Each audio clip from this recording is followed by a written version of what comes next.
ప్రభువైన యేసుక్రీస్తు నామములో మీ అందరికీ కూడా నా హృదయపూర్వక వందనాలు తెలియజేస్తున్నాను. అందరికీ వందనాలండి. ప్రభువైన యేసుక్రీస్తు మనకిచ్చినటువంటి సదావకాశంను బట్టి ఈరోజు మనం ఒక చక్కటి విషయాన్ని మనం ఆలోచన చేద్దాం. సమూయేలు మొదటి గ్రంథం 18వ అధ్యాయం 6వ వచనం నుండి మనం ఒకసారి చూడగలిగితే, దావీదు ఫిలిష్తీయులను హతం చేసి తిరిగి వచ్చినప్పుడు స్త్రీలు ఇశ్రాయేలు వాళ్ళన్నిటిలో నుండి తంబూరుతోనూ సాంబ్రముతోనూ వాయిద్యములతోనూ పాడుచు నాట్యమాడుచు రాజైన సౌలుని ఎదుర్కొన్నట్టుగా వచ్చిరి. దావీదు గారు ఆ ఫిలిష్తీయుడు అయినటువంటి గొలియాతును చంపేసి యుద్ధం ముగించుకొని తిరిగి వస్తున్నటువంటి క్రమంలో దావీదు గారు తిరిగి వస్తున్నటువంటి ఆ సమయంలో దావీదు గారిని సౌలు గారిని ఎదుర్కోవడానికి వచ్చినటువంటి స్త్రీలందరూ కూడా జయుధనులు జయిస్తూ వారి గురించి దేవుని మహిమపరుస్తూ వారిని కూడా మహిమపరుస్తూ ఆ వస్తున్నటువంటి క్రమంలో ఈ గొలియాత్ అనేటివాడు చాలా భయంకరుడైన మనుషుడు. ఈ గొలియాత్ అనేటువంటి వాడి గురించి చాలా వివరంగా రాయబడి ఉంటుంది బైబిల్లో. అంటే ఆ గొలియాత్ అనేటువంటి ఆ వ్యక్తిని అక్కడ ఉన్నటువంటి ఇశ్రాయేలులో ఏ ఒక్కరు కూడా ఎదుర్కోవడానికి సాహసం చేయరు. అంటే ఇశ్రాయేలు దేశాన్ని వాడు ఆక్రమించుకునే ప్రయత్నంలో, దేవుణ్ణి అవమానపరుస్తున్నటువంటి ఆ ప్రయత్నంలో ఇశ్రాయేలు దేశంలో ఉన్నటువంటి రాజుతో సహా ఎవరు కూడా ఎదుర్కొనేటువంటి పరిస్థితుల్లో దావీదు అన్నతమ్ముళ్ళు కూడా వాడిని ఎదుర్కోవడానికి వెళ్ళలేనటువంటి పరిస్థితుల్లో సౌలు గారికి దావీదు గారు తన తండ్రి గొర్రెలు అప్పగించినటువంటి ఆ సమయమందు ఆ గొర్రెల్లో ఉన్నట్టు ఒక గొర్రెని వెతికిపోతున్నప్పుడు ఆ సింహం వెలిగిబెట్టి విషయంలో ఆ సందర్భాన్ని వివరిస్తున్నప్పుడు ఆ సందర్భం విన్న తర్వాత సౌలు దావీదుకు సెలవిస్తాడు, అయితే వెళ్ళు అని చెప్పేసి అంటాడు. అప్పుడు దావీదు వెళ్తాడు, గొలియాతును చంపేస్తాడు. చంపేసి తిరిగి వస్తున్నటువంటి ఆ క్రమంలో ప్రజలందరూ ఆనందంతో సంతోషంతో ఉన్నప్పుడు ఆ ప్రజలందరూ కూడా ఏమని పాటలు పాడుతున్నారు ఒకసారి మనం ఆలోచించగలిగితే చూడండి. ఆ స్త్రీలు గాన ప్రతిగానములు చేయొచ్చు వాయించుచు సౌలు 1000 కొలదియు దావీదు 10,000 కొలదియు శత్రువులను హతము చేసిరనిరి.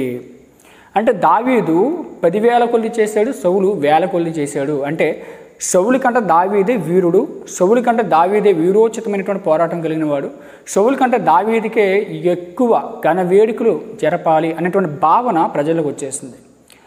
అంటే దావీదు అనేటువంటి ఆ వ్యక్తి అప్పటికే చాలా బాలుడు, చిన్నవాడు.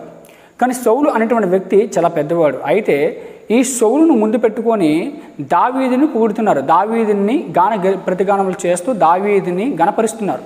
అలా గణపరచడం అనేది ఎవరికి నచ్చలేదు తెలుసా? సౌలు గారికి నచ్చలేదు. సౌలు గారికి నచ్చలేనప్పుడు సౌలు గారు ఏ విధంగా ఆయన మీద ఎలాంటి భావజాలాలు కలిగి ఉన్నాడో ఒకసారి మనము లేఖన భావాలు ఆలోచించగలిగితే చెప్తున్నాడు. ఆ మాటలు సౌలునికి ఇంపుగా నుండనందున ఏ మాటలు స్త్రీలు అక్కడ పొగిడినారే, స్త్రీలు అక్కడ అతని గురించి గొప్పగా మాట్లాడుతున్నారే, ఆ మాటలంట సౌలు కంటే ఇంపుగా ఉండలేదంట.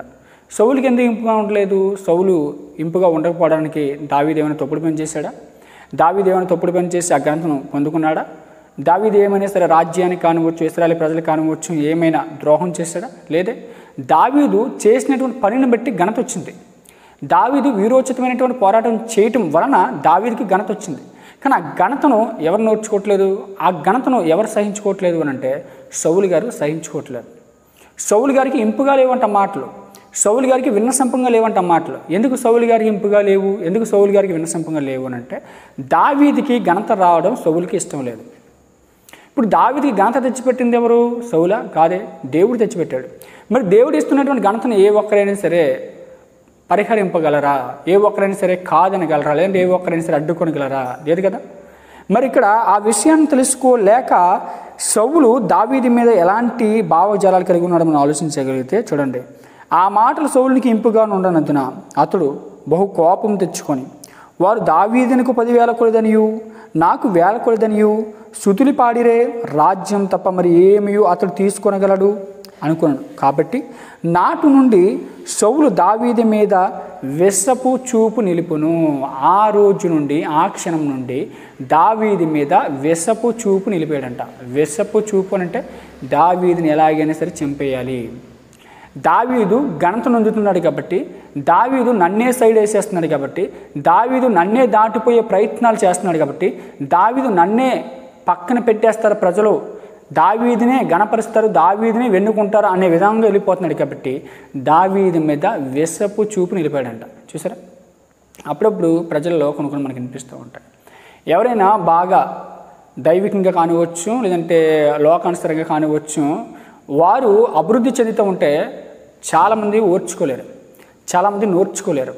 చాలామంది ఏదో ఒక మాటలు అంటూ ఉంటారు.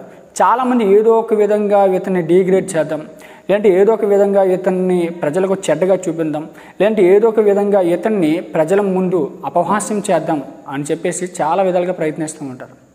కానీ అలాగ ప్రయత్నించినప్పుడు దేవుడు ఒకవేళ ఆ వ్యక్తిని వెన్నుకుంటే, నువ్వు ఎంతటి వాడివైనా అలాంటి ప్రయత్నాలు చేస్తే నీ జీవితం దేవుని చేతిలో మరణం కాక తప్పదు. ఎందుకనంటే సౌలు అంతటి భక్తుడు సైతం, సౌలు అంతటి రాజు సైతం, 40 సంవత్సరాలు ఇశ్రాయేలు పరిపాలించినటువంటి సౌలు అంతటి భక్తుడు సైతం లాస్ట్కి కుక్క చావు చచ్చాడు. అది మనకు తెలిసిన విషయం.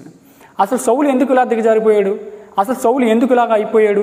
అసలు సౌలుని ఎందుకు దేవుడు వదిలేశాడు అనేటువంటి విషయాలు మనం ఒకసారి ఆలోచించగలిగితే, సౌలుని దేవుడు ఎందుకు వదిలేశాడు అన్న విషయాన్ని మనం ఒకసారి ఆలోచించగలిగితే, సౌలు దేవుని మాటని విడిచిపెట్టాడండి. సౌలు దేవుని మాటని నిరాకరించాడు. సౌలు దేవుని మాటని పక్కన పెట్టాడు. ఎవరైనా ఎప్పుడైనా దేవుడు దీవించినప్పుడు, దేవుడు ఆశీర్వదించినప్పుడు, దేవుడు ప్రజల మీద పెత్తానం ఆయనకి ఇచ్చినప్పుడు దేవుని మాటని మీరి, దేవుని మాటను పక్కన పెట్టి నీ సొంత ప్రయత్నాలు చేస్తే నీకు ఇలాంటి పర్యాయాసమే జరుగుతుంది. గుర్తుపెట్టుకో. ఇంతకీ సౌలు గారిని దేవుడు ఎందుకు వదిలేస్తాడని మనం ఆలోచించగలిగితే చూడండి, మొదటి సమూయేలు గ్రంథం 15వ అధ్యాయం, మొదటి వచనం.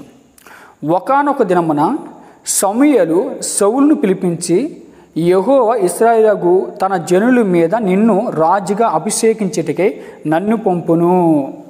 ఒకానొక దినమున సౌలును పిలిపించాడు. ఎవరు? సమూయేలు గారు. సౌలును పిలిపించి ఇలా అంటున్నాడు. ఏమంటున్నాడు అనంటే, యెహోవా ఒకానొక దినమున సమూయేలు సౌలును పిలిపించి, యెహోవా ఇశ్రాయేలుకు తన జనుల మీద నిన్ను రాజుగా అభిషేకించేటికి నన్ను పంపును. దేవాది దేవుడు ఇశ్రాయేలీయులైనటువంటి తన ప్రజల మీద నిన్ను రాజుగా అభిషేకించడానికి దేవుడు నన్ను పంపించాడు అని సౌలుకి సమూయేలు గారు వెళ్ళి చెప్పారు. అలా చెప్పిన తర్వాత సమూయేలు గారు ఒక మాట అంటున్నారు. ఏమంటున్నారని చూడగలిగితే, యెహోవా మాట వినుము. ఏమంటున్నారు? దేవుడు నన్ను నీ దగ్గరికి పంపించాడు, నిన్ను అభిషేకించమన్నాడు. నిన్ను ఎవరి మీద అభిషేకించమన్నాడు అని అంటే, ఇశ్రాయేలుకు రాజుగా ఉండడానికి నిన్ను అభిషేకించమన్నాడు. అయితే దేవుడు చెప్తున్న మాట ఏంటి అని అంటే, నువ్వు దేవుని మాట వినాలి అని చెప్పాడు. మొట్టమొదటిగా నిన్ను రాజుగా ఎందుకు దేవుడు ఎన్నుకున్నాడు అంటే, దేవుని మాట వింటూ, దేవునికి లోబడుతూ, దేవుని ఆజ్ఞలు గైకుంటూ రాజుగా నీవు నీ యొక్క కర్తవ్యాన్ని కొనసాగించాలి అని చెబుతూ అంటున్నాడు. ఏమంటున్నాడు ఒకసారి మనం ఆలోచించగలిగితే, సైన్యములకు అధిపతియగు యెహోవా సెలవిచ్చింది ఏమనగా, అమాలేకీయులు ఇశ్రాయేలుకు చేసింది నాకు జ్ఞాపకమే. వారు ఐగుప్తులో నుండి రాగానే అమాలేకీయులు వారికి విరోధులై మార్గమందు వారి మీదకు వచ్చిరు కదా. కాబట్టి నువ్వు పోయి కనికరింపక అమాలేకీయులను హతం చేయొచ్చు. పురుషులనేమి, స్త్రీలనేమి, బాలులనేమి, పసిపిల్లలనేమి, ఎద్దులనేమి, గొర్రెలనేమి, ఒంటెలనేమి, గార్ధబాములనేమి అన్నిటినీ హతం చేసి వారికి కలిగినంత బొత్తిగా పాడు చేసి అమాలేకీయులను నిర్మూలం చేయమని చెప్పును. దేవుడు సమూయేలుని పిలిపించి సౌలుని ఇశ్రాయేలీయుల మీదకి రాజుగా అభిషేకించమని చెప్పాడు. అలా చెప్పిన తర్వాత నువ్వు యెహోవా మాట వినాలి అని చెప్పిన తర్వాత ఈ విషయం అంతా చెప్పుకొస్తున్నాడు. ఏమని చెప్తున్నాడు? నువ్వు అమాలేకీయులను నువ్వేం చేయాలి? హతం చేయాలి. పురుషులు కానీ, స్త్రీలు కానీ, వారికి ఉన్నటువంటి గొర్రెలు కానీ, వారికి ఉన్నటువంటి ఎడ్లు కానీ, వారికి ఉన్నటువంటి గార్ధబాములు కానీ, మొత్తం వారికి ఉన్నదంతా నువ్వేం చేయాలి? నిర్మూలన చేయాలి అని ఎవరికి చెప్పాడు? మొట్టమొదటి రాజు అయినటువంటి సౌలుకు సమూయేలు గారు చెప్పారు. దేవుడు చెప్పినటువంటి విషయాలను కూడా చెప్పారు. అలా చెప్పినప్పుడు సమూయేలు గారు ఏం చేశారో ఒకసారి మనం ఆలోచించగలిగితే 8వ వచనం చూడండి. అమాలేకీయుల రాజు అయిన అగాగు ప్రాణంతో పెట్టుకొని జనులందరినీ కత్తివాత చేత నిర్మూలం చేసెను. సౌలును జనులను కూడి అగాగును, గొర్రెలలోను, ఎడ్లలోను, క్రొవ్విన గొర్రె పిల్లలు మొదలైన వాటిలోను మంచి వాటి నిర్మూలం చేయక కడగా నుంచి పనికిరాని నీచ పశువులన్నిటిని నిర్మూలం చేసిరి. ఇక్కడ ఏం చేశాడు తెలుసా? అందుకే అన్నాను, సౌలు ఎందుకు దావీదుని సౌలు గారిని ఎందుకు దేవుడు విడిచిపెట్టాడు అని అంటే, సౌలు తన జీవితంలో చేసిన తప్పు ఏంటి అంటే దేవుని మాటని మీరాడు. సౌలు తన జీవితంలో చేసినటువంటి మాట ఏంటి అంటే దేవుని మాటని పక్కన పెట్టాడు. ఎలా పక్కన పెట్టాడు అని అంటే, ఇక్కడ సమూయేలు గారు సౌలు గారికి చెప్పినటువంటి మాట ఏంటి చూడండి. ఏమని చెబుతున్నాడో మనం ఆలోచించగలిగితే మళ్ళీ 3వ వచనం చదువుదాం. కాబట్టి నువ్వు పోయి కనికరింపగా అమాలేకీయులను హతం చేయొచ్చు. పురుషులనేమి, స్త్రీలనేమి, బాలునేమి, పసిపిల్లలనేమి, ఎద్దులనేమి, గొర్రెలనేమి, ఒంటెలనేమి, గార్ధబాములనేమి అన్నిటినీ హతం చేసి వారికి కలిగినదంతా బొత్తిగా పాడు చేసి అమాలేకులను నిర్మూలన చేయమని చెప్పును. అంటే వారికి ఉన్నటువంటి యావదాస్తో పాటు మొత్తం అంతటిని నిర్మూలన చేసి ఏ జ్ఞాపకాలు కూడా ఉండకూడదు అని చెప్పాడు. అలా చెప్పినప్పుడు 9వ వచనంలో ఏం చేస్తున్నాడు? సౌలును జనులను కూడి అగాగును, గొర్రె పిల్లలలోను, ఎడ్లలోను, క్రొవ్విన గొర్రె పిల్లలు మొదలైన వాటిలోను మంచి వాటిని నిర్మూలన చేయక, అంటే మంచి వాటిని నిర్మూలన చేయక అంటే ఏం చేస్తున్నాడు అని అంటే పశు సంపదను అంతటిని దాచుకుంటున్నాడు. ఎవరు? సౌలు గారు.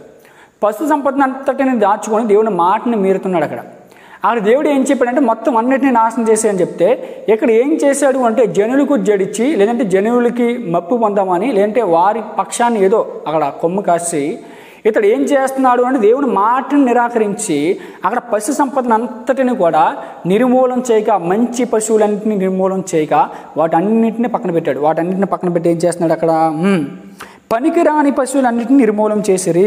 పనికిరాని పశువులన్నింటినీ ఏం చేశాడు? చంపేశాడు. అసలు దేవుడు ఏం చెప్పాడు? దేవుడు యెహోవా దేవుడు నిన్ను ఇశ్రాయేలు ప్రజల మీద రాజుగా ఎంచుకున్నాడు కాబట్టి నువ్వు సౌలు దేవుని మాట వినాలి అని చెప్పాడు మొట్టమొదటిగా సమూయేలు. ఆ దేవుని మాట వినాలి అని చెప్పినప్పుడు దేవుని మాట వింటానన్నటువంటి సౌలు గారు ఆ కిందకు వచ్చేసరికి అన్నీ చేశాడు, కానీ పశు సంపద విషయంలో మంచి వాటిని దాచుకున్నాడు. మంచి వాటిని దాచుకుని ఏం చేశాడు? చెడ్డ వాటిని నిర్మూలన చేశాడు. అలా చేసినప్పుడు దేవుడు వెంటనే సమూయేలుకు ప్రత్యక్షమై ఏమని చెప్తున్నాడు ఒకసారి మనం చూడగలిగితే 10వ వచనం. అప్పుడు యెహోవా వాక్కు సమూయేలుకు ప్రత్యక్షమై ఇలాగ సెలవిచ్చును, సౌలు నన్ను అనుసరింపక వెనక తీసిన ఆజ్ఞలు గైకొనకపోయిన కనుక అతనిని రాజుగా నిర్ణయించినందున నేను పశ్చాత్తాపపడుచున్నాను. అందుకు సమూయేలు కోపవశుడై రాత్రి అంతా యెహోవాకు మొర్రపెట్టుచుండును. చూసారా, దేవుడు సైతమే పశ్చాత్తాపపడ్డాడంట. ఎందుకు? సౌలు చేసినటువంటి పని బాగలేదు. అక్కడ సౌలుని రాజుగా, ఇశ్రాయేలు మీద రాజుగా శిరస్సుగా ఎంచితే సౌలు ఏం చేశాడో తెలుసా? దేవుని మాటను పక్కన పెట్టి దేవుని మాటను మీరి తనకు నచ్చినట్టుగా చేశాడు. తన ఇష్టానుసారంగా నడుచుకున్నాడు. దేవుడు మొత్తం అంతా నిర్మూలన చేయి అని చెప్తే పశు సంపదను అంతా కూడా దాచుకున్నాడు. చూసారు, ఈరోజు చాలామంది సేవకులు కూడా వారు మొట్టమొదటిగా ఏమీ లేనప్పుడు వారిని దేవుడు దీవించి వారికి ఉన్నటువంటి వినయం విధేయతతో దేవుడు వారిని అలా స్టెప్ బై స్టెప్ ముందుకు తీసుకొస్తూ ఉంటే వారిలో గర్వం పెరిగిపోయి, వారిలో అహంకారం పెరిగిపోయి వారికి వారి ఇష్టానుసారంగా మనిషికి తోచినటువంటి పనులన్నీ చేసుకుంటూ వెళ్ళిపోతూ ఉంటారు. అందుకే దేవుడు ఒకానొక రోజున వాళ్ళు వదిలేస్తాడు. వాళ్ళ పరిస్థితి కూడా అంత భయంకరంగా ఉంటుంది. ఏంటి ఇక్కడ సౌలు చేసినటువంటి పనికి సమూయేలు గారికి దేవుడు ప్రత్యక్షమై నేను పశ్చాత్తాపడుతున్నాను, ఎందుకు ఇలాంటి వాడిని రాజుగా ఎంచాను, వాడిని నేనే బాధపడుతున్నానని చెప్తున్నాడు. అందుకు సమూయేలు గారు కోపపడిపోయాడంట. చూడండి ఎంత కోపవశుడైపోయాడని రాయబడి ఉందని మనం చూడగలిగితే, అందుకు సమూయేలు కోపవశుడై రాత్రంతా యెహోవాకు మొర్రపెట్టుచుండును. ఉదయమున సమూయేలు లేచి సౌలుని ఎదుర్కొన్నట్టుకు పోగా సౌలు కర్మెలునకు వచ్చి అక్కడ జయసూచకమైన శిలోను నిలిపి తిరిగి గిల్గాలునకు పోయినున్న సమాచారం వినును. తర్వాత అతడు సౌలు వద్దకు రాగా సౌలు యెహోవా పిలిచిన యెహోవా నీకు ఆశీర్వాదం కలుగును గాక, యెహోవా ఆజ్ఞ నేను నెరవేర్చిననగా సమూయేలు అలాగైతే నాకు వినబడుచున్న గొర్రెలు అరుపులను ఎడ్ల రింకులను ఎక్కడివి అని అడుగును. ఇక్కడ సమూయేలు గారు ఏమంటున్నారు అని అంటే, సరే నువ్వు దేవుని పని చేస్తానంటున్నావు కదా సౌలు, దేవుని పని నేను సంపూర్ణంగా చేశానని చెప్తున్నావు కదా, సరే నువ్వు చెప్పినట్టుగా దేవుని పని ఒకళ్ళు సంపూర్ణంగా చేస్తే మరి నాకు ఏమి వినిపిస్తున్నాయి? గొర్రెల అరుపులను ఎడ్ల రింకులను ఎక్కడివి? ఇవి ఎక్కడి నుంచి నాకు వినిపిస్తున్నాయి? ఇవి ఎక్కడి నుంచి తీసుకొని వచ్చావు అని అడుగుతున్నాడు. ఎవరు? సమూయేలు గారు సౌలు గారిని అడుగుతున్నాడు. అర్థమవుతుందా? సౌలు గారు ఏమంటున్నారు అంటే సమూయేలు గారి దగ్గర వచ్చేసి నువ్వు నాకు అప్పగించిన పని ఏదైతే ఉందో, నీ దేవుడిని యెహోవా నాకు అప్పగించినటువంటి ఆ పని ఏదైతే ఉందో అది నేను సంపూర్ణంగా చేసేసాను అని చెప్పేసి అన్నప్పుడు రాత్రికాలమందు దేవుడు ప్రత్యక్షమై పశ్చాత్తాపం పడ్డాడు అన్నటువంటి విషయం సమూయేలు గారు తెలిసినప్పుడు సమూయేలు గారు కోపవశుడై వచ్చాడు అక్కడికి, ఎందుకు ఇలాంటి పని చేశాడని చెప్పేసి. అలా వచ్చినప్పుడు ఇక్కడ సమూయేలు గారికి సౌలు గారు ఏం చెబుతున్నారు అని అంటే చూడండి, తర్వాత అతడు సౌలు వద్దకు రాగా సౌలు యెహోవా వలన నీకు ఆశీర్వాదం కలుగును గాక, యెహోవా ఆజ్ఞను నేను నెరవేర్చేతనగా, అంటే దేవుడు ఏ మాట అయితే చెప్పాడో, దేవుడు ఏ మాట అయితే నీకు చెప్పగా నాకు చెప్పావో ఆ మాటని నేను నెరవేర్చేశాను అంటున్నాడు. నెరవేర్చేశాడా? సౌలు నెరవేర్చేశాడా? నెరవేర్చలేదండి. సౌలు నెరవేర్చలేదు. అలా నెరవేర్చలేదు అనడానికి అక్కడ రీజన్ చెప్తున్నాడు. ఏం చెప్తున్నాడు? సమూయేలు అలాగైతే నాకు వినబడుచున్న గొర్రెల అరుపులను ఎడ్ల రింకులను ఎక్కడివి అని అడిగను. నిలదీస్తున్నాడు. సరే, నువ్వు నెరవేర్చాను అంటున్నావు కదా, దేవుని ఆజ్ఞని మీరలేదు అంటున్నావు కదా, మరి ఇక్కడ నాకు అరుపులు వినిపిస్తున్నాయి, రెంకులు వినిపిస్తున్నాయి, ఈ పశువులు ఎక్కడివి అని అడిగినప్పుడు ఆయన అంటున్నాడు, చూడండి ఎలాంటి మాట తిప్పేస్తున్నాడో మనం చూడగలిగితే సౌలు గారు. అందుకు సౌలు, అమాలేకీయుల యొద్ద నుండి జనులు వీటిని తీసుకొని వచ్చిరి. అమాలేకీయుల నుండి జనులు ఏం చేశారంట? వీటిని తీసుకొని వచ్చేసారు అని చెప్తున్నాడు. ఏమండి, రాజు ఆజ్ఞ లేకుండా, రాజు యొక్క మాట లేకుండా జనులు ఏ పని కూడా చేయరండి. ఒకవేళ అలా చేసినా రాజు ఆగిపోమంటే ఆగిపోతారు. రాజు మీరు అది చేస్తున్న తప్పుడు పని దేవుడు ఈ విధంగా చెప్పాడు, మీరు అలా చేయొద్దు, మీరు తేవద్దు అంటే ఆగిపోతారు జనాలు. ఎందుకంటే రాజు ఆజ్ఞ లేకుండా ఏది కూడా రాజ్యంలో జరగదు. కానీ ఇక్కడ ఏం చెబుతున్నాడు అని అంటే, సమూయేలు అలా అడిగేసరికి ఏం చెప్తున్నాడు అని అంటే, అందుకు సౌలు అమాలేకీయుల యొద్ద నుండి జనులు వీటిని తీసుకొని వచ్చిరి. నీ దేవుడైన యెహోవాకు బలి అర్పించుటకు జనులు గొర్రెలలోను ఎడ్లలోను మంచి వాటిని ఉండనిచ్చిరి, మిగిలిన వాటిని మేము నిర్మూలం చేసేదమనగా. ఏం చెప్తున్నాడు తెలుసా? అసలు జనులు వీటన్నిటిని తీసుకొచ్చాడండి. ఎందుకు తీసుకొచ్చాడు అని అంటే, ఇదిగో నీ దేవుడైన యెహోవాకి మంచి వాటిని తీసుకొని వెళ్ళి బలి ఇవ్వడానికి అని చెప్పేసి అంటున్నాడు. దేవుడు ఏమని చెప్పాడా?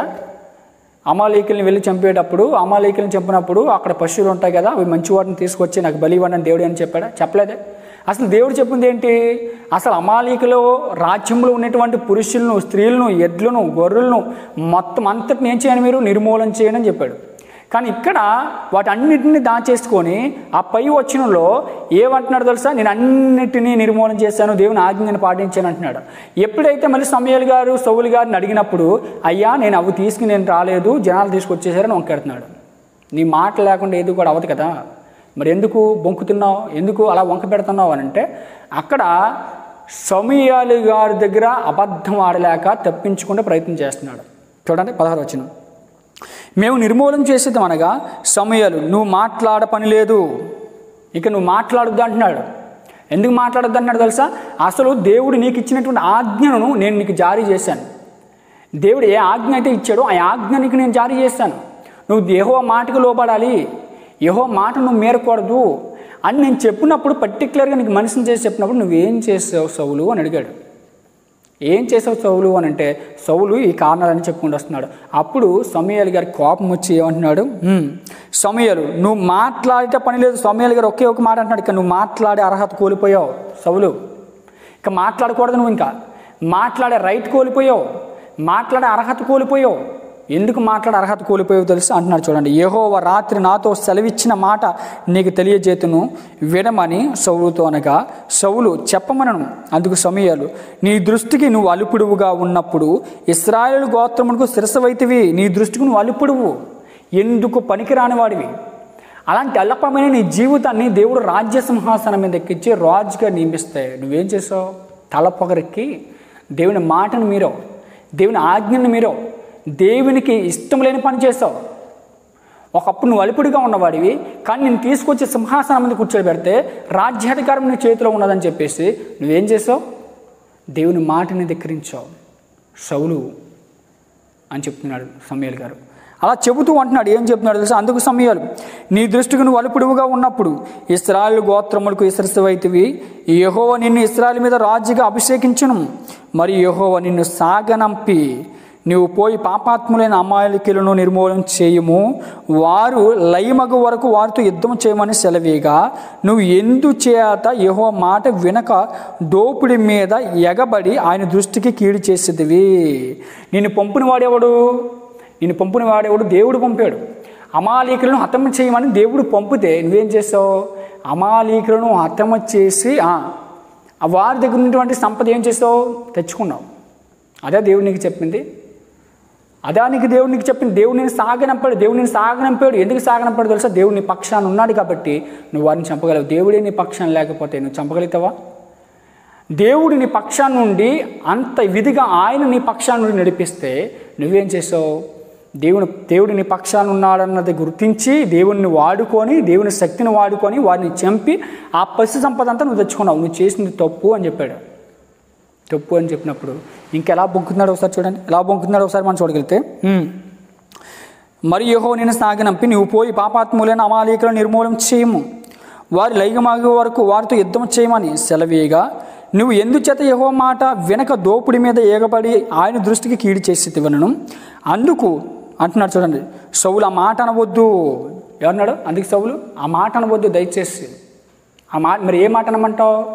ఆ మాట అనవద్దు అని అంటూ మళ్ళీ ఏమైనా ఎక్స్ప్లెనేషన్ తీసుకుంటున్నాడు చూడండి ఒకసారి.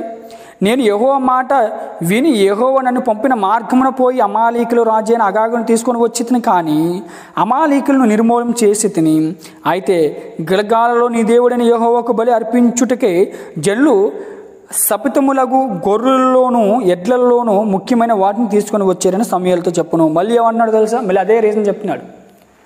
మళ్ళీ దేవుడైన యెహోవాకు ముఖ్యమైన వాటిని బలి ఇవ్వడానికి జనులు వీటిని తీసుకొని వచ్చారండి అని చెప్పేసి అంటున్నాడు. అంటే అంతకు ముందు అదే ఎక్స్ప్లెనేషన్ ఇచ్చాడు, మళ్ళీ తర్వాత కూడా అదే ఎక్స్ప్లెనేషన్ ఇస్తున్నాడు. చూసారా? రాజు అయినటువంటి సౌలు జీవితం ఎలా నాశనం అయిపోతుంది అని అంటే, రాజు అయినటువంటి సౌలు దేవుడు ఇచ్చినటువంటి మాటని నిరాకరించాడండి. దేవుడు ఇచ్చినటువంటి మాటని, ఆజ్ఞను మీరాడు. అలా మీరటం వల్ల ఎంత పాపం వస్తుందో, అలా మీరటం వల్ల తన కుటుంబం మీద కానివచ్చు, తన మీద కానివచ్చు, దేవుడు ఇచ్చినటువంటి ఆశీర్వాదం ఎలా తొలగిపోతుందో అక్కడ చెప్తున్నాడు చూడండి ఒకసారి సమూయేలు గారు. అందుకు సమూయేలు తాను సెలవిచ్చిన ఆజ్ఞ ఒకడు గైకొనటం వలన యెహోవా సంతోషించినట్లు ఒకడు దహన బలులను అర్పించటం వలన ఆయన సంతోషించిన. ఆలోచించము, బలులు అర్పించట కంటే ఆజ్ఞ గైకొనటియు, పొట్టేలు క్రొవ్వుని అర్పించట కంటే మాట వినటియు శ్రేష్టము. అసలు రాజుగా ఉన్న నీవు దేవుడు సంతోషపడాలి అంటే ఏం చేయాలో తెలుసా? దేవుడు సంతోషపడాలి అని అంటే ఇగో దేవుని ఆజ్ఞను నెరవేర్చి ఆయన సంతోషపరచాలి తప్ప ఆయనకి బలులు ఇస్తామని ఆయన సంతోషపరచడం మంచి పద్ధతి కాదు. నువ్వే ఆలోచించు అని చెబుతూ అంటున్నాడు చూడండి. ఆలోచించము, బలులు అర్పించడం కంటే ఆజ్ఞ గైకొనటియు, పొట్టేలు క్రొవ్వి అర్పించడం కంటే మాట వినటియు శ్రేష్టము. తిరుగుబాటు చేయుట సోది చెప్పుటియను పాపంతో సమానము. నువ్వేం చేసావు? తిరుగుబాటు చేసి మళ్ళీ ఏం చెప్తున్నావు తెలుసా? సోది చెప్తున్నావు. సోదితో సమానంగా ఏం చేశాడండి? ఎవరి మాటలు తెలుసా? సౌలు మాటల్ని సోదితో సమానంగా ఇచ్చేశాడు. ఏమంటే అప్పుడప్పుడు తప్పు చేసి కప్పు పుచ్చుకోవడానికి ఏం చెప్తారు తెలుసా? సోది చెప్తారు. సోది అంటే ఇది అక్కడ అలా జరిగింది, ఇక్కడ ఇలా జరిగింది, ఆయన వాళ్ళని ఇలా చేశానండి, లేకపోతే నేను చేయకపోదునండి, ఇది ఇతని వాళ్ళు ఇలా చేశానండి, లేకపోతే నేను చేయకపోదునండి అని సోది చెప్తూ ఉంటారు. అర్థమవుతుందా? అందుకే అంటున్నాడు, ఏమంటున్నాడు తెలుసా? సమూయేలు గారు దావీదు గారిని డైరెక్ట్గా ఖండిస్తున్నాడు. నువ్వు సోది చెప్తున్నావు, సోది మాటలు దేవుని దగ్గర పనికిరావు. దేవునికి ఏదైతే చెప్పాడో అదే చెయ్యి. దేవుడు నేను ఏ విధంగా అధికరించాడో అలాగే ఖండించు, అంతే తప్ప నువ్వు సోది చెప్పొద్దు అని చెప్తున్నాడు. అలా చెప్పిన వెంటనే ఏ విధంగా అక్కడ మాట్లాడుతున్నాడో ఒకసారి మనం చూడగలిగితే, మూర్ఖతను అకపరిచిట మాయా విగ్రహ గృహ దేవతలను పూజించడంతో సమానం. యెహోవా ఆజ్ఞను విసర్జించదు కనుక నువ్వు రాజుగా ఉండకుండా ఆయన నిన్ను విసర్జించిననగా. దేవుని మాటను విసర్జించావు, దేవుని మాటను నీ జీవితంలోంచి తీసేసావు, దేవుని మాటను నీ హృదయంలోంచి తీసేసావు. అందుకే దేవుడు కూడా నీకు చేస్తున్నటువంటి కార్యం ఏంటో తెలుస్తా? దేవుడి మాటను విసర్జించవు కనుక నిన్ను దేవుడు రాజుగా ఉండకుండా విసర్జించాడు అని చెప్తున్నాడంట. చూసారా? సౌలు జీవితంలో రాజుగా ఉండకుండా అర్హత పోయిందంటే కారణం ఏంటో తెలుసా? దేవుని మాటను మీరాడు. సౌలు జీవితంలో అర్హత ఎందుకు కోల్పోయాడు తెలుసా? దేవుని మాటను వినలేదండి. ఇప్పుడు నువ్వైనా నేనైనా మన జీవితంలో దేవుని మాటను విన్నంత వరకే నీ జీవితంలో, నా జీవితంలో దేవుని ఆశీర్వాదం. దేవుని మాటను ఎప్పుడైతే మనం పెడచెవుని పెడతామో, దేవుని మాటను ఎప్పుడైతే మనం వినమో, దేవుడు మనకున్నటువంటి ఆ పవర్స్ అన్ని కూడా తీసేస్తాడు. దేవుని మాట వినకుండా మనం ఎప్పుడైతే మన ఇష్టానుసారంగా ప్రయాణిస్తామో, మన ఈగో సాటిస్ఫాక్షన్ చేసుకోవడం కోసం, లేదంటే మన ఈగోని కనపరుచుకోవడం కోసం మనం ఎప్పుడైతే ముందుకు వెళ్ళిపోతామో, దేవుడు మనం ముందు ఉన్నటువంటి ఆ ఘనతను తీసేస్తాడు. అది గుర్తుపెట్టుకోండి. రాజు అంతటా వాడి ఎదుటినే రాజ్యాన్ని తీసేసాడు అని అంటే, రాజు అంతటా వాడినే రాజ్యం మీద ఉన్నటువంటి సింహాసనం అర్హతను ఆ సౌలుకి తీసేసాడు అని అంటే, నువ్వు నేను ఎంతటి వారిని ఒకసారి ఆలోచించండి. అక్కడ సౌలు చేసినటువంటి పొరపాటు ఏంటో తెలుసా? దేవుని మాటను మీరాడు. దేవుని మాటను వినలేదు. కేవలం దేవుని మాట వినకపోవటం వలన సౌలు జీవితం అతలాకుతలం అయిపోయింది. సౌలు జీవితంలో ఉన్నటువంటి రాజ్యభోగాలన్నీ కూడా పక్కకు పోయాయి. నువ్వు ఎప్పుడైతే దేవుని మాటను విసర్జించావో సౌలు, ఆ క్షణమునే దేవుడు కూడా దేవుని ప్రజలైన ఇశ్రాయేలు మీద రాజుగా ఉండటానికి దేవుడు నిన్ను విసర్జించాడు. దేవుడు నిన్ను తీసేశాడు. పశ్చాత్తాపం పడ్డాడు. సౌలు అంతటి వాడు అభాగ్యుడు, అలుపుడు, అలాంటి వాడిని రాజుగా నేను ఇశ్రాయేలు మీద శిరస్సుగా ఉంచేనే, కానీ నా మాటను వినలా. బాధపెట్టాడు దేవుడు. నా మాటని తిరస్కరించాడు, నా మాటని పెడచెవుని పెట్టాడు, నా మాటని వినకుండా ఉన్నవాడిగా తయారయ్యాడు. అందుకే దేవునికి బాధ వచ్చింది. దేవుడు బాధపడుతూ అంటున్నాడండి. ఏమంటున్నాడు తెలుసా? దేవుడు బాధపడ్డాడు కనుకనే సమూయేలు గారు సౌలు గారు చెప్తున్నాడు. ఏమని చెప్తున్నాడు తెలుసా? యెహోవా ఆజ్ఞ నువ్వు విసర్జించేది కనుక నువ్వు రాజుగా ఉండకుండా ఆయన నిన్ను విసర్జించుననగా సౌలు జనులకు జడిసి వారి మాట వినినందున నేను యెహోవా ఆజ్ఞను నీ మాటలను మీరి పాపం తెచ్చుకుంటేని కాబట్టి నువ్వు నా పాపమును పరిహరించి నేను యెహోవాకు మొక్కునట్లు నాతో కూడా తిరిగి రమ్మని సమూయేలుని వేడుకొనను. పశ్చాత్తాపడుతున్నాడు, రియలైజ్ అవుతున్నాడు. నేను జనులకు జడిచి నీ మాట దేవుని మాట మీరి పాపం చేశాను. దయచేసి మనం యెహోవాకు మొక్కడానికి నువ్వు నాతో కూడా రా అని బ్రతిమలాడుకుంటున్నాడు. అలా బ్రతిమలాడుకున్నా ఏమండి చాలా ఇష్టం. ఎవరు తెలుసా? సౌలు అంటే సమూయేలు గారికి చాలా ఇష్టం. ఆ ఇష్టంతో ఆ ప్రీతితో చాలా దేవుని కన్విన్స్ చేయడానికి ఇష్టపడ్డాడు. కానీ దేవుడు కన్విన్స్ అవ్వాల. దేవుడు ఒక్కసారి మాట ఇస్తే మాట వెనక్కి తిరిగి తీసుకోవడం. దేవుడు అవునంటే అవును, కాదంటే కాదు. ఆ విషయం సమూయేలు గారికి కూడా తెలుసు. కానీ పశ్చాత్తాపం పడుతున్నాడు. కానీ అక్కడ ప్రలోభ పెడుతున్నాడు. అలా ప్రలోభ పెట్టిన సమూయేలు గారు ఏమంటున్నారు ఒకసారి చూడండి. పాపను పరిహరించి నేను యెహోవాకు మొక్కునట్లు నాతో కూడా తిరిగి రమ్మని సమూయేలుని వేడుకొనను. అందుకు సమూయేలు నీతో కూడా నేను తిరిగి రాను, నీవు యెహోవా ఆజ్ఞను విసర్జించదు కనుక ఇశ్రాయేలు మీద రాజుగా ఉండకుండా యెహోవా నిన్ను విసర్జించినని చెప్పి వెళ్ళిపోవాలని తిరగగా సౌలు అతన్ని దుప్పట చెంగు పెట్టుకున్నందున అది చినుగును. అప్పుడు సమూయేలు అతనితో ఇట్లనను, నేడు యెహోవా ఇశ్రాయేలు రాజ్యమును నీ చేతిలో నుండి లాగివేసి నీకంటే ఉత్తముడైన నీ పొరుగు వానికి దానిని అప్పగించి ఉన్నాడు. ఏంటి ఇదంతా జరిగిన తర్వాత కూడా దేవుడు మాట వెనక్కి తీసుకోలేదంటే, మాట వెనక్కి తీసుకోకపోతగా దేవుడు 16వ అధ్యాయంలో ఏమంటున్నాడు ఒకసారి మనం చూడగలిగితే, అంతటా యెహోవా సమూయేలుతో ఇలా సెలవిచ్చును, ఇశ్రాయేలు మీద రాజుగా ఉండకుండా నేను విసర్జించిన సౌలుని గూర్చి నీవు ఎంతకాలం దుఃఖింతువు. చూసారు ఎంత ప్రేమ. అసలు సమూయేలు గారికి సౌలు అంటే చాలా ఇష్టం అండి, చాలా ఇష్టం. ఎంత ఇష్టం అని అంటే సౌలు అంత తప్పు పని చేసినా, అంత పాపం చేసినా సౌలు మీద ఆ ప్రీతి, ఆ ప్రేమ పోలా. ఇంకా ఆ ప్రీతితో ఉన్నటువంటి సౌలు మీద ఆ ప్రీతితో ఉన్నటువంటి సమూయేలు గారు దేవునికి మొక్కుతున్నాడు, దేవునికి రిక్వెస్ట్ చేస్తున్నాడు. రిక్వెస్ట్ చేసినా దేవుడు ఇచ్చిన మాట వెనక్కి తీసుకోవడం. అలా అంటూ చెప్తున్నాడు. దేవుడు ఏం చెప్తున్నాడంటే, అంతటి యెహోవా సమూయేలుతో ఇలాగ సెలవిచ్చును, ఇశ్రాయేలు మీద రాజుగా ఉండకుండా నేను విసర్జించిన సౌలుని గూర్చి నీవు ఎంతకాలం దుఃఖింతువు. నీ కొమ్మను తైలంతో నింపము. బెత్లెహేమీయుడైన యెష్షయి వద్దకు నిన్ను పంపుచున్నాను, అతని కుమారులలో ఒక్కని నేను రాజుగా నియమించుదును. సమూయేలు నేను ఎట్లా వెళ్ళుదును అంటున్నాడు. నేను రాజుగా నియమించినట్టు సమూయేలు అంటున్నాడు, నేను ఎట్లా వెళ్ళుదును. నేను వెళ్ళిన సంగతి సౌలు విని ఎడల అతను నన్ను చంపుననగా యెహోవా నీవు ఒక పయ్యను తీసుకొని పోయి యెహోవాకు బలి పశువును వధించుటకై వచ్చితినని చెప్పి యెష్షయిను బలి అర్పణమునకు పిలుపుము. అప్పుడు నీవు చేయవలసిన దానిని నీకు తెలియజేతును. ఎవని పేరు నేను నీకు చెప్పేదునో అతని నువ్వు అభిషేకించవాలని సెలవేగా. చూసారా, దేవుడు మార్చేశాడు, దేవుడు తీసేశాడు. సౌలు యుద్ధం ఉన్నటువంటి రాజ్యాన్ని తీసేసి దావీదుకి ఇచ్చే ప్రయత్నాలు చేస్తున్నాడు. యెష్షయి కుమారుడైనటువంటి ఆ చిన్న కుమారుడి విషయంలో దేవుడు ఆ కుమారుడిని అభిషేకించమని చెప్తాడు. అభిషేకించడానికి వెళ్తున్నటువంటి సమూయేలు విషయంలో అక్కడ ఏలీయాబుని చూస్తాడు. ఏలీయాబే దేవుడు ఎన్నుకున్నవాడని చెప్పేసి అనుకుంటాడు. కానీ ఏలీయాబుని కాదు, నేను మనిషిని యొక్క పై రూపము రంగును నేను చూడను, ఇదిగో బాలుడైనటువంటి దావీదు ఉన్నాడు, అతన్ని నేను అభిషేకిస్తాను, అతని చిన్న కుమారుడు, అతన్ని పిలిపించు అని చెప్పినప్పుడు అతన్ని పిలిపిస్తాడు. సమూయేలు గారు అభిషేకిస్తారు. ఏమండి ఈ చరిత్ర మనకు తెలిసిన తర్వాత మనకు అర్థమైన విషయం ఏంటంటే, సౌలు ఎందుకు ఇంత గొప్ప ఆధిక్యతను కోల్పోయాడు అని అంటే దేవుని మాటను మీరటం వల్ల. దేవుని మాటను మీరినటువంటి సౌలు తన జీవితంలో ఎంత ఘోర పర్యావ్యాసానికి వెళ్ళిపోయాడు అని అంటే లాస్ట్కి కుక్క చావు చేసినటువంటి పరిణామం మనకు కనిపిస్తుంది. ఏమండి అసలు సౌలు జీవితంలో దేవుని కొరకు చాలా గొప్పగా బ్రతికాడు, దేవుని కొరకు చాలా ఉన్నతంగా బ్రతికాడు, దేవుని కొరకు చాలా వీరోచితమైన పోరాటం చేశాడు. కానీ ఎప్పుడైతే దేవుని మాట వినకుండా ఈ తప్పు చేశాడో, ఎప్పుడైతే దేవుని మాట వినకుండా ఇలాంటి పని చేశాడో ఆనాటి నుండి దేవుని దృష్టిలోంచి వెళ్ళిపోయాడు. ఒకసారి ఆలోచించండి, మనము మన ఇంటెన్షనల్గా ఏమైనా తప్పులు చేసి దేవుని దృష్టిలోంచి వెళ్ళిపోతున్నామేమో, మన ఉద్దేశపూర్వకంగా మనం వెళ్ళిపోతే దేవుని దృష్టిలోంచి వెళ్ళిపోతున్నామేమో, మన ఇష్టాన్ని నెరవేర్చుకోవడానికి దేవుని దృష్టిలోంచి దేవుని మనుషులోంచి మనం బయటకు పోతున్నాము. ఒకసారి ఆలోచించండి. మన ఇష్టాలు కాదండి నెరవేర్చుకోవడం, మన ఈక్వల్ కాదండి సాటిస్ఫై చేసుకోవడం, మన మనుషుల వరకు ఏ పనులు కూడా మనం చేయకూడదండి. అక్కడ సమూయేలు గారు అంటున్నట్టుగా జనులకు భయపడి నేను పశు సంపదని కాపాడ్డాను, అందుకే నీ ఎడల దేవుని ఎడల నేను పాపం చేశాను, నా పాప పరిహారంకై నువ్వు కూడా దేవుని దగ్గరికి రండి, ఇద్దరు కూడా మొక్కుదాం అని బ్రతిమలాడుకుంటున్నాడు. కానీ దేవుడు ఒక మాట ఇచ్చాడు అంటే రెండోసారి మాట వెనక్కి తీసుకోవడం. ఒకసారి ఆలోచించండి.